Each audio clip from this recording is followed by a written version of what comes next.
Hello viewers, कैसे हो? Class 12 की तैयारी में लग गए हो। अब कुछ नहीं करना है, इधर उधर भटकने का छोड़ दो और लग जाओ क्लास 12 के अच्छे रिजल्ट के लिए। अगर आपका क्लास 12 का रिजल्ट अच्छा हुआ तो कॉन्सेप्ट्स क्लियर हुआ तो आपको आगे कोई भी कॉम्पिटिटिव एग्जामिनेशन के लिए दिक्कत नहीं होगी। तो जितने भी वीडियोस मैं इसमें अपलोड करता हूँ सारे कंसेप्चुअल है, बेसिक्स है, छोटी छोटी बातों को हम लोग लेके चलते हैं। अगर आप शुरू से ये सारे को देख रहे हो तो सारी कॉन्सेप्ट्स आपको क्लियर होता होगा। तो आपको इसको इग्नोर नहीं करना है, लिंक तोड़ना नहीं है। जब आप शुरू करो तो सारे वीडियोस को जरूर देखो, इसमें एक चीज दूसरे से लिंक होता है, इंटरलिंक्ड होता है। तो आज का क्लास जो होगा ओम्स लॉ से ये लिंक्ड है। अगर आपको इसको समझना है कि ओम्स का जो लॉ है करंट इलेक्ट्रिसिटी में, उसको आप जरूर देखो, उसको देखे बिना इसका लिंक आपको समझ में नहीं आएगा। तो हम लोग ओम्स लॉ से थोड़ा सा प्रोसीड करते हैं। वहां पे हम लोगों ने ओम साहब ने एक वर्ड इस्तेमाल करा था, उन्होंने अपने लॉ में कांस्टेंट का इस्तेमाल करा था। उस कांस्टेंट का नाम उन्होंने दिया था रेजिस्टेंस। रेजिस्टेंस प्रतिरोध, जिसको करंट के बहाव में बाधा भी कह सकते हैं, वो आर के बारे में बताए थे। तो ये रेजिस्टेंस के बारे में बात हुई थी। उन्होंने बेसिकली अपने जो लॉ है उस लॉ में रेजिस्टेंस का वैल्यू उन्होंने निकाला था V/I। उस पर हम लोगों ने डिस्कस करा था कि आर का वैल्यू पोटेंशियल डिफरेंस और ये करंट पर डिपेंड नहीं करता, किसी और चीज पर डिपेंड करता है। तो हम लोगों ने Ohm's law from fundamental principle या बेसिक प्रिंसिपल से जब हम लोगों ने निकाला था तो वहां पे हम लोग को वो सारी चीज समझ में आ गया था कि रेजिस्टेंस का वैल्यू किन किन पे डिपेंड करना चाहिए और किस पे नहीं करना चाहिए। तो वो तो ऑलरेडी डिस्कस है। यहाँ पे हम लोग इसका दो चीज की डिस्कस अभी करने जा रहे हैं। एक तो उसका SI यूनिट, ऑल तो ये चीज ऑलरेडी बचा हुआ नहीं, ये बताया जा चुका है। तो SI यूनिट की बात करेंगे इसका, तो इसका SI यूनिट होता है ओम, और साइंटिस्ट के नाम से ही। अगर सिंबल में रखना है तो ग्रीक लेटर ओमेगा का इस्तेमाल करते हैं। उसके बाद आता है इसका डायमेंशनल फार्मूला, जो अक्सर नीट एग्जाम वगैरह में कई बार पूछा जा चुका है। डायमेंशनल फार्मूला आपका 12th के बोर्ड एग्जाम में ऑब्जेक्टिव में भी पूछा जाता है। डायमेंशनल फार्मूला ऑफ आर का डायमेंशनल फार्मूला। तो आर का डायमेंशनल फार्मूला निकालने के लिए बच्चों हम लोग करते क्या है, ये जो हमारे पास ये फार्मूला है ना R = V/I, इसी का सहारा लेते हैं हम लोग। ये V क्या है? Potential difference. Potential difference between 2 points, दो पॉइंट के बीच का पोटेंशियल डिफरेंस। जिन दो पॉइंट्स के बीच में चार्ज फ्लो करता है यानी इलेक्ट्रिक करंट फ्लो करता है, उन दोनों पॉइंट्स के बीच का पोटेंशियल डिफरेंस।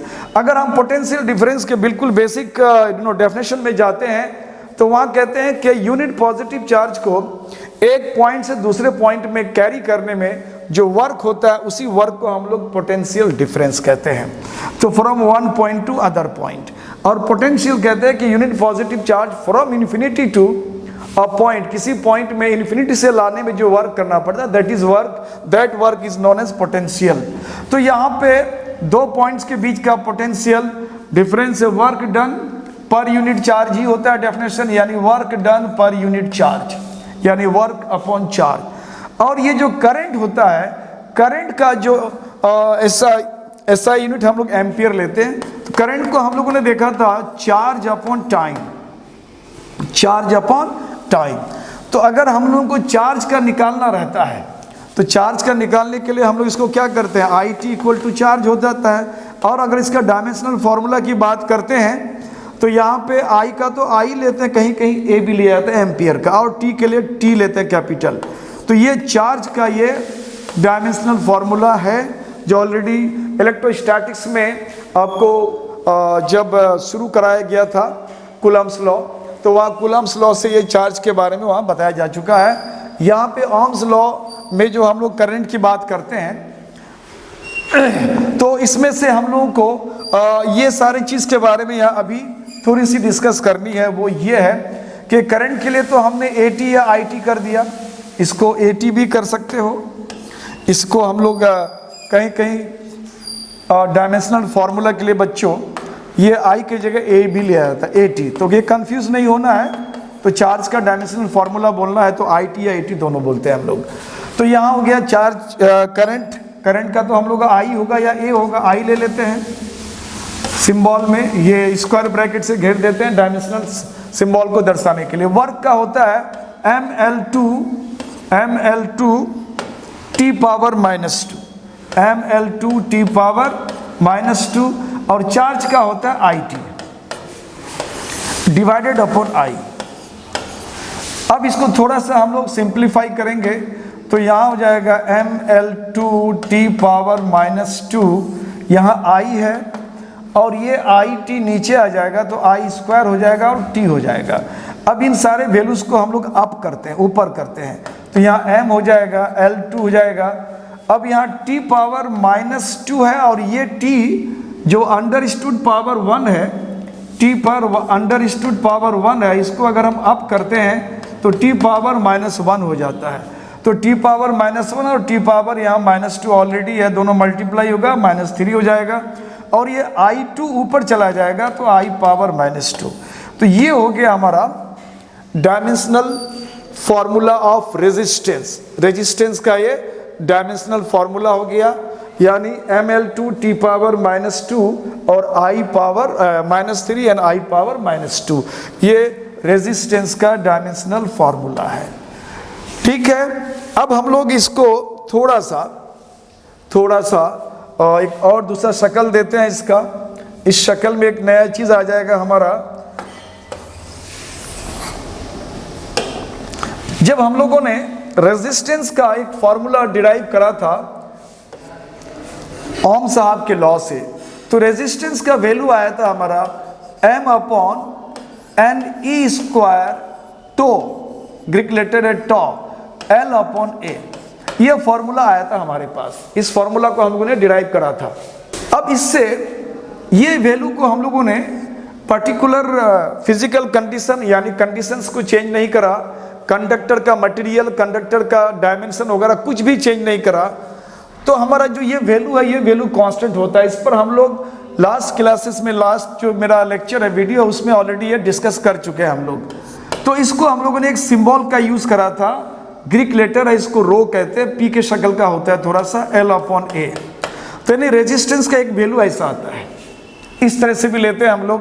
अब यहाँ से अगर हम रो की बात करते हैं तो रो इक्वल टू क्या हो जाएगा, अगर रो की बात करेंगे तो AR/L हो जाएगा।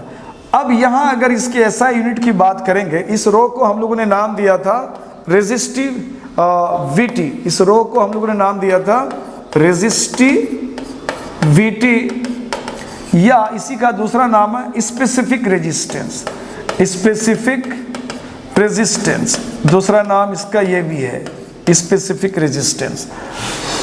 और इस फॉर्मूला के हिसाब से ये वैल्यू आ गया AR/L²। अगर इसके यूनिट की बात करें बच्चों तो ये एरिया ऑफ क्रॉस सेक्शन है, SI यूनिट में एरिया का हो जाएगा मीटर स्क्वायर। रेजिस्टेंस के लिए हम लोगों ने ओम कहा है, तो चाहे तो इसका सिंबल ले लें सिग्मा, या फिर ओम ही लिख देते हैं पूरा, ओम, एंड अपॉन ये लेंथ का मीटर होता है, 1 मीटर यहाँ से कैंसिल हो जाएगा। तो अगर हम सिग्मा का SI यूनिट की बात करेंगे तो ये हो जाएगा ओम मीटर, ओम मीटर, ओम मीटर। या अगर सिंबल में लिखना चाहेंगे तो ओम के लिए हम सिग्मा लेते हैं, सिग्मा मीटर। तो इस तरह से इसका जो हमारा SI यूनिट मिल गया। अब अगर इसके SI यूनिट के बाद अगर इसका हम डायमेंशनल फॉर्मूला की बात करेंगे बच्चों, तो इसका जो डायमेंशनल फॉर्मूला है वो भी देख लेते हैं हम लोग। डायमेंशनल फॉर्मूला ऑफ रो यानी रेजिस्टिविटी। तो अब रो का जो वैल्यू है वो है हमारा AR/L। ये जो फॉर्मूला से हम लोगों ने इसका वैल्यू निकाला है, इस फॉर्मूला से हम लोगों ने जो वैल्यू लिया है, रो का वैल्यू AR/L आ गया। अब यहाँ से ये सारे वैल्यूज का हम लोग डायमेंशनल फॉर्मूला बैठाने की कोशिश करते हैं। तो ये जो हमारा डायमेंशनल फॉर्मूला है यानी एरिया का, एरिया ऑफ क्रॉस सेक्शन का L2 होता है, और रेजिस्टेंस का ऑलरेडी हमारे पास यहाँ है ml2 t power -3 and I power -2 and divided L length के लिए L हो जाता है। तो यहाँ से एक L को हम लोग यहाँ कैंसिल कर सकते हैं। तो इस तरह से रेजिस्टिविटी का हमारा डायमेंशनल फॉर्मूला हो जाएगा। M को पहले लिखते हैं ट्रेडिशनली M, L2 और यहाँ एक L यहाँ हमारे पास रह गया, L3 हो जाएगा और t power -3 and I power -2। तो ये हमारा रेजिस्टिविटी का वैल्यू आ गया, यानी रो का वैल्यू आ गया, जिसको हम लोग स्पेसिफिक रेजिस्टेंस भी कहते हैं। ये उसका डायमेंशनल फॉर्मूला आ गया। अब अगर कभी कभी ये ऐसा भी बनता है कि ये जो रो है रेजिस्टिविटी वो किन किन चीज़ों पे डिपेंड करता है, रेजिस्टिविटी किन किन चीज़ों पर वो निर्भर करता है, उसको थोड़ा सा एनबी में हम लोग देख लेते हैं। अभी बच्चों हमने कहा कि ये जो हमने रो का वैल्यू लिया है, इनफैक्ट इस वैल्यू के लिए हमने रो का वैल्यू लिया है रेजिस्टिविटी का। अब इस रेजिस्टिविटी का अगर हम वैल्यू की बात करेंगे तो यहाँ हो जाएगा m/n² टॉ। तो यहाँ पे अगर हम रो की बात करेंगे तो m/n² टॉ। अब ये रेजिस्टिविटी किन किन चीज़ों पे डिपेंड करता है, इसको देखना है। रेजिस्टिविटी यहाँ पे बच्चों बेसिकली ये जो मास है इलेक्ट्रॉन का मास, वो तो किसी हालत में चेंज नहीं होगा, तो वो तो फिक्स है हमारा।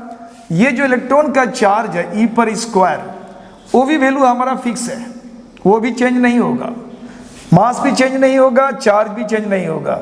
रही बात हमारा यहाँ पे टॉ, यानी जो रिलैक्सेशन टाइम है, और ये number of electrons per unit volume, conductor के इकाई आयतन में यूनिट वॉल्यूम में फ्री इलेक्ट्रॉन्स, मोबाइल इलेक्ट्रॉन्स कितना है, टोटल इलेक्ट्रॉन्स नहीं, कोर इलेक्ट्रॉन शामिल नहीं होता है, ओनली वैलेंस जो मोबाइल इलेक्ट्रॉन है वो पर यूनिट वॉल्यूम में कितना है, जिसको इलेक्ट्रॉन डेंसिटी कहते हैं। तो आप यहाँ पे अपना दिमाग लगाओ बच्चों, लॉजिक लगा लो, यहाँ पे खुद लॉजिक लगाना सीखो।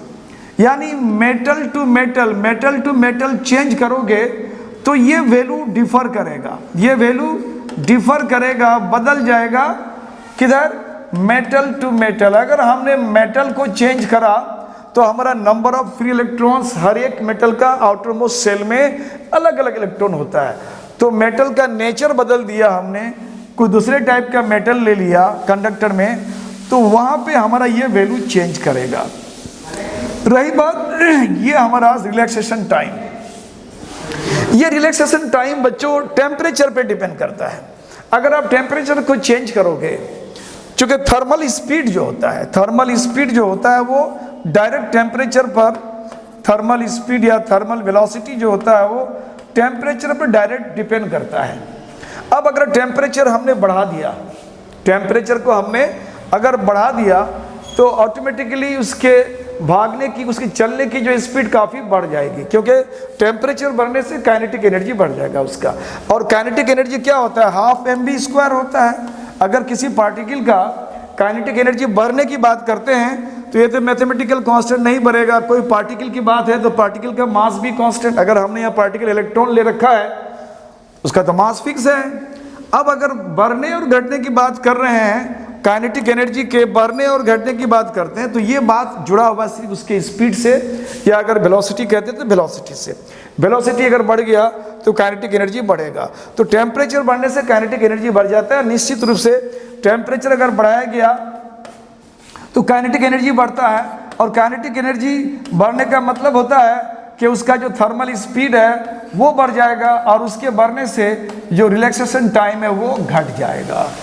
अब ये सीक्वेंस में ऐसा क्यों होता है, तो मैं एक बार इससे पहले वाले वीडियो में मैंने क्लियर कर रखा है, फिर भी यहाँ मैं बताने की कोशिश करता हूँ कि टेम्परेचर के बढ़ने से राइज करने से रिलैक्सेशन टाइम या एवरेज रिलैक्सेशन टाइम हमारा घट जाता है। क्यों घटता है उसको थोड़ा सा हम लोग देख लेते हैं। बच्चों मान लेते हैं कोई इलेक्ट्रॉन है जो यहाँ से चला और आगे चला, और यहाँ पे उसको कोई कैटायन मिल गया, तो यहाँ से चलने के बाद ये ठोकर लगने के बाद ये कुछ देर के लिए रुक जाएगा, लेकिन उस पर कांस्टेंट इधर की तरफ इलेक्ट्रिक फोर्स लग रहा है जो चार्ज ऑफ इलेक्ट्रॉन और इलेक्ट्रिक फील्ड जो इस्टेब्लिश करा वो इतने फोर्स लगातार उस इलेक्ट्रॉन पे लग रहा है, इधर की तरफ खींच रहा है। तो इलेक्ट्रॉन यहाँ आने के बाद वो यहाँ टकराया, फिर सिरे से अपना स्पीड अप करेगा और धीरे धीरे फिर वो आगे की तरफ तेजी से बढ़ेगा और हर बार उसको कोई ना कोई ठोकर लगेगा। मे बी के रास्ते में मैंने बताया था जो मेटल है उसका जो इलेक्ट्रॉन जब मेटल को छोड़ के बाहर की तरफ भागने लगता है इलेक्ट्रॉन, तो उस मेटल का जो एटम है वहाँ पे वो फिक्स रहता है, वो एटम वहाँ से खिसकता नहीं है। तो गोया कि उसका पॉजिटिव चार्ज खिसकता नहीं है, इलेक्ट्रॉन निकलती है उस पर कैटायन यानी पॉजिटिव चार्ज डेवलप हो जाता है। तो ये अपनी जगह फिक्स रहता है। इलेक्ट्रॉन को चलने में ये बाधा होता है। तो यहाँ से यहाँ चलने में टाइम लगा कितना टॉ, इधर से यहाँ चलने में टॉ 2। इसी तरह से अलग अलग जगहों में अलग अलग जो कॉलिजन्स के बाद जो फिर सिरे से चलती है वो टाइम लगता है, वो टाइम अलग अलग हो सकता है। तो इन सारे टाइम्स का जो एक एवरेज लेते हैं हम लोग एक सिरे से दूसरे सिरे में चलने पर कंडक्टर का, और उस एवरेज टाइम को हम लोग टॉ बोलते हैं, यानी टॉ। यानी अगर हमारा स्पीड बढ़ जाता है, अगर स्पीडवा बढ़ जाएगा, स्पीडवा अगर बढ़ जाए तो क्या होगा, जो चीज़ यहाँ से यहाँ 1 सेकंड में चल रहा था, स्पीड अगर बढ़ गया तो हाफ सेकंड में चलेगा, यानी रिलैक्सेशन टाइम हमारा घट जाएगा। टेम्परेचर बढ़ेगा, काइनेटिक एनर्जी बढ़ेगा, काइनेटिक एनर्जी बढ़ेगा, दो ठोकर के बीच जो टाइमिंग है वो टाइम घटेगा, उसी को हम टॉ कहते हैं, वो टॉ घटेगा। इसका मतलब है कि टेम्परेचर के बढ़ने घटने से टॉ का वैल्यू अलग अलग होगा, वेरी करेगा। इसका मतलब है हमारा ये जो रेजिस्टिविटी है, रेजिस्टिविटी टेम्परेचर भी पर डिपेंड करता है। किस पर डिपेंड करता है? टेम्परेचर पर डिपेंड करता है। तो टेम्परेचर अगर हम राइज करेंगे तो ये टॉ हमारा डाउन हो जाएगा। इसका मतलब है अगर हम बोलें कि रेजिस्टिविटी किस किस पर डिपेंड करता है, तो रेजिस्टिविटी डिपेंड्स अपॉन किस किस पर डिपेंड करता है, तो ये डिपेंड करता है केवल 2 चीज पर। क्या? तो नेचर ऑफ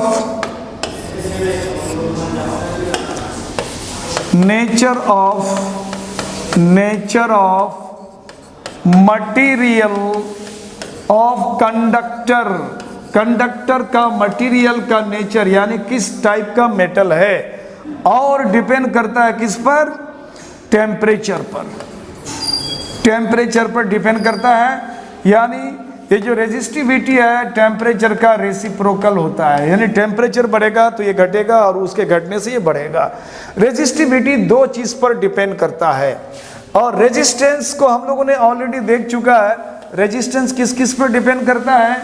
तो रेजिस्टेंस डिपेंड करता है लेंथ पे, और किस पे डिपेंड करता है? एरिया ऑफ क्रॉस सेक्शन पे, और किस पर डिपेंड करता है? नेचर ऑफ मटेरियल पे, और किस पर डिपेंड करता है? टेम्परेचर पे। ये 4 चीज़ों पे, 4 फैक्टर्स पे डिपेंड करता है। लेकिन रेजिस्टिविटी डिपेंड सिर्फ केवल टेम्परेचर पे और नेचर पे करता है। तो जब तक आपको ये सारे फॉर्मूलाज कंसेप्चुअली पता नहीं चलेगा तो बच्चों आप ये किस पर डिपेंड करता है कंफ्यूज कर सकते हो। तो बेहतर है कि फॉर्मूला आपको याद रख लेना है, एग्जाम में अगर आता है तो आराम से उसको टिक आउट कर सकते हो, कंफ्यूजन नहीं होगा। एक और कंफ्यूजन आपको यहाँ पे आ सकता है। क्या कंफ्यूजन? जब हमने कहा कि रेजिस्टेंस का वैल्यू रो L/A की बात करते हैं, तो यहाँ पे हमारा जो रो है, रो इक्वल टू क्या है? AR/L।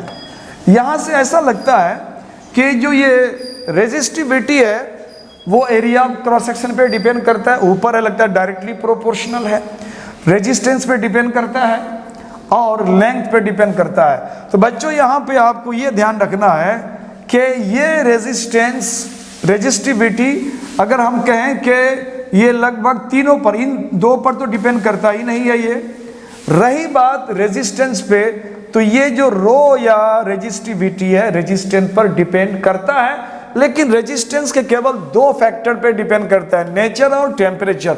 ये लेंथ और एरिया ऑफ क्रॉस सेक्शन पे डिपेंड नहीं करता है। तो यहाँ पे इस फॉर्मूला से आपको कंफ्यूजन हो सकता है कि रेजिस्टेंस फॉर्मूला से इसको अगर हम निकाल करके ये देखेंगे तो यहाँ पे ये गलती हो सकती है, तो इस चीज़ को ध्यान रखना है। छोटी छोटी कंसेप्ट अगर आपको क्लियर नहीं है तो ये बहुत बड़ी भारी मिस्टेक आप कर सकते हो। तो एक तो ये चीज़ हो गया कि हमारा जो रेजिस्टिविटी है वो किस पर डिपेंड करता है।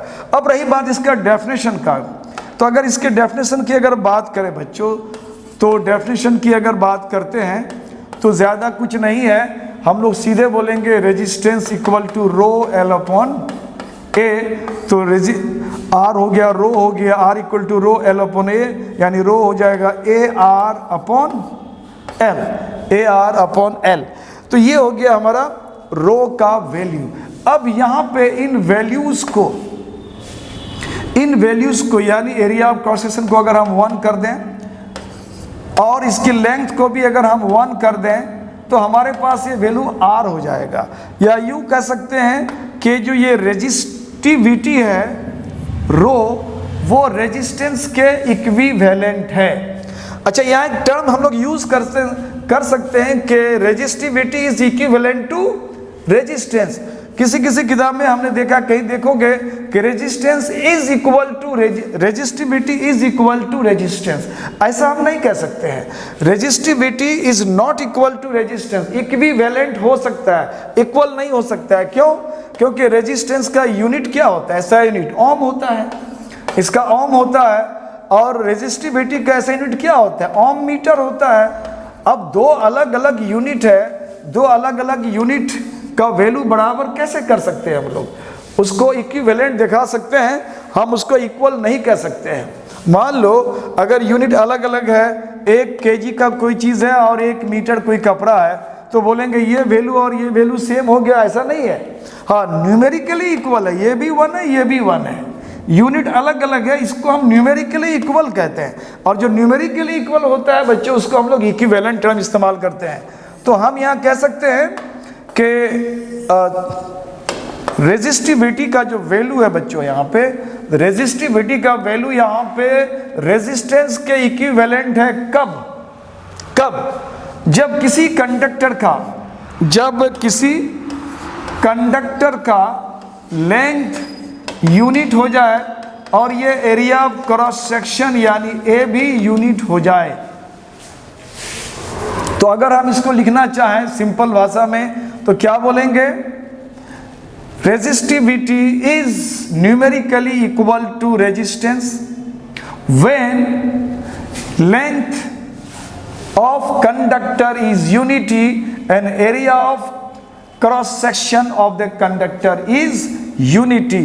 तो हम लोग इसको लिख सकते हैं कि रेजिस्टिविटी या specific resistivity is numerically equal. Numerically जब इक्वल बोलते हैं तो इसी को हम लोग इक्विवेलेंट कहते हैं, मतलब संख्या के हिसाब से यानी नंबर के हिसाब से इक्वल है। वैल्यू इनका उनका अलग अलग है, क्योंकि यूनिट अलग है, फिजिकल क्वांटिटी दोनों अलग अलग है। तो इसको न्यूमेरिकली इक्वल कह सकते हो या इक्विवेलेंट कह सकते हो। Resistivity is numerically equal to resistance कब? when length of conductor is unity and area of cross section is unity। यानी एरिया ऑफ क्रॉस सेक्शन और लेंथ को अगर एक एक कर दिया जाए तो उस समय जो हमको रेजिस्टेंस का वैल्यू उस सर्किट में उस कंडक्टर में मिलेगा, दैट वेरी रेजिस्टेंस को हम बोलेंगे स्पेसिफिक रेजिस्टेंस या रेजिस्टिविटी। उसी को हम लोग स्पेसिफिक रेजिस्टेंस भी कहते हैं, यानी रेजिस्टिविटी को हम लोग कहते हैं स्पेसिफिक रेजिस्टेंस भी कहते हैं, स्पेसिफिक रेजिस्टेंस भी कहते हैं। तो ये हो गया हमारा रेजिस्टिविटी और रेजिस्टेंस के बारे में जानकारी। बच्चों, रेजिस्टेंस और रेजिस्टिविटी पढ़ने के बाद हम लोग को दो टर्म और भी यूज करेंगे यहाँ पे, और वो है कंडक्टेंस एंड कंडक्टिविटी। तो रेजिस्टेंस रेजिस्टिविटी ने पढ़ा, उस दोनों का रेसिप्रोकल को हम लोग कंडक्टेंस एंड कंडक्टिविटी के नाम से जानते हैं। तो अब हम पहले देखते हैं यहाँ कंडक्टेंस, कंडक्टेंस, कंडक्टेंस, उसको कैपिटल जी से डिनोट करते हैं। ये कंडक्टेंस जो होता है वो रेजिस्टेंस का रेसिप्रोकल होता है। इसको बोलेंगे it is reciprocal of resistance, resistance, ये रेजिस्टेंस का रेसिप्रोकल है। यानी कंडक्टेंस बराबर लिखेंगे 1 आर यानी रेजिस्टेंस। और अगर इसके एसआई यूनिट की बात करें बच्चों, तो एसआई यूनिट वेरी सिंपल है। सिंपल का मतलब है कि आपने जो रेजिस्टेंस का निकाला ओम, उसको अगर हम ऊपर करते हैं रेसिप्रोकल में, ओम इनवर्स हो जाएगा। तो चाहे तो इसको ओम इनवर्स बोलते हैं, या कभी कभी इन लेटर्स को अपोजिट ऑर्डर में अरेंज कर देते हैं, रेसिप्रोकल नहीं लिख करके माइनस साइन, तो इसको हम लोग MHO कर देते हैं, मो। या अगर सिंबल यूज करते हैं तो ओमेगा इनवर्स लिखते हैं, या कभी कभी इस ओमेगा इनवर्स के जगह पे ये ओमेगा को कुछ इस तरह से उल्टा दिया जाता है। तो ये आपको कंडक्टेंस का एसआई यूनिट है। रही बात इसका डायमेंशनल फॉर्मूला, आपके पास अभी जस्ट मैंने बताया जो रेजिस्टेंस का डायमेंशनल फॉर्मूला है, उस फॉर्मूला को आपको रेसिप्रोकल कर देना होता है। रेसिप्रोकल का मतलब है कि डायमेंशनल फॉर्मूला में जहाँ जहाँ पे रेजिस्टेंस के फॉर्मूला में पॉजिटिव पावर है, पावर वही रहेगा न्यूमेरिकल वैल्यू, सिर्फ पॉजिटिव को नेगेटिव, नेगेटिव को पॉजिटिव कर देना है। तो ये हो गया आपको कंडक्टेंस के बारे में। अब आता है हमारा कंडक्टिविटी के बारे में। कंडक्टिविटी, कंडक्टिविटी, इसको हम लोग ग्रीक लेटर सिग्मा से डिनोट करते हैं, ग्रीक लेटर सिग्मा से डिनोट करते हैं। और ये कंडक्टिविटी बच्चों, ये रेजिस्टिविटी का रेसिप्रोकल होता है। जिस तरह से कंडक्टेंस रेजिस्टेंस का रेसिप्रोकल, कंडक्टिविटी रेजिस्टिविटी का रेसिप्रोकल होता है। अब रही बात अगर इसका एसआई यूनिट की बात करते हैं, एसआई यूनिट तो वेरी सिंपल है। आपने इसका एसआई यूनिट क्या बोला है? इसके एसआई यूनिट को हम लोग क्या लिखते हैं? एसआई यूनिट को हम लोगों ने ओम मीटर लिखा, हम लोगों ने ओम मीटर। अब ये ओम मीटर रो का वैल्यू है, इसको अप करेंगे तो ओम में इन्वर्स हो जाएगा और मीटर में इन्वर्स हो जाएगा। तो इसको हम लोग बोलेंगे ओम इन्वर्स और मीटर इन्वर्स। या अगर इसको हम लोग लिखते हैं ओम इन्वर्स को, तो इसको मो कर देते हैं, MHO मो, लेकिन मीटर इन्वर्स तो रहेगा। या अगर सिंबल में लिखना चाहते हैं तो यहाँ पे ओम इन्वर्स मीटर इन्वर्स भी लिखते हैं, या कभी कभी इसको ऐसे उल्टा दिया जाता है, ये भी है। तो ये हमारा एसआई यूनिट हो गया। इसको हम लोग ओम इन्वर्स को हम लोग सीमेन भी कहते हैं, लेकिन ज़्यादातर हम लोग इसी का इस्तेमाल करते हैं।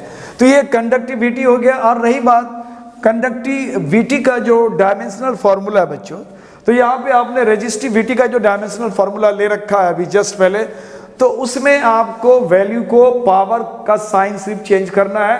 न्यूमेरिकली सारा वैल्यू सेम रहेगा, अरेंजमेंट सेम रहेगा, सिर्फ पावर को आपको चेंज करना है। जो पॉजिटिव रहा वो नेगेटिव करना, नेगेटिव को पॉजिटिव कर देना है। इस तरह से आपका यहाँ पे आज के इसमें 4 टर्म्स को मैंने क्लियर करा। वो है रेजिस्टेंस। इस रेजिस्टेंस को पहले भी हमने क्लियर करा है, बहुत सारी बातें हम लोग रेजिस्टेंस पे पहले बात कर चुके हैं। उसके बाद रेजिस्टिविटी की बात हुई, जिसको स्पेसिफिक रेजिस्टेंस भी कहते हैं। उसके बाद दोनों के रेसिप्रोकल को हम लोग कंडक्टेंस एंड कंडक्टिविटी का नाम दिया। अब रेजिस्टेंस से रिलेटेड कुछ और भी चीज़ें हैं। रेजिस्टेंस को हम लोग को पैरेलल में और सीरीज में जोड़ेंगे, और वो टेम्परेचर डिपेंडेंट है। तो टेम्परेचर डिपेंडेंट किस तरह का है, उसमें भी कुछ फॉर्मूला, कुछ न्यूमेरिक्स वगैरह पूछा जाता है, उस पर भी डिस्कस करेंगे। तब तक के लिए आप दीजिए नदीम उस्मानी सर को इजाज़त। आप इसी तरह से हमारे साथ बने रहें। Keep it up. Thank you for watching.